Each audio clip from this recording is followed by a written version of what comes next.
ఆయన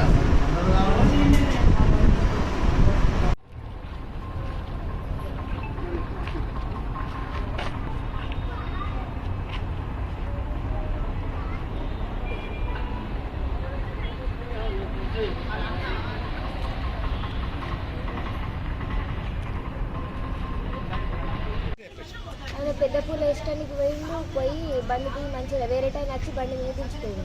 మంచిగానే బెడ్ల వండుకున్నాడు. ఇక కొంచెం అటు ఇటు మిసినట్టు చేసిండు. ఇక పిరితే సప్పుడు వేయలే, కళ్ళు మూసుకున్నాడు. ఇక శ్వాస వచ్చి బంద్ అయింది. పిరితే అసలు సప్పుడు వేయలేడు. చేతులు కాళ్ళు నలిచినా కూడా ఏ స్పర్శ లేదు. నా పేరు దివ్య, ఆయన పేరు లక్ష్మణ్. పెద్ద పుల్లు వేసి అంటే ఎగరడానికి పోయిండా లేకపోతే ఓన్లీ కలర్ వేసి ఎగిరి కొంచెం సేపు వచ్చింది. వేరే టైం బండి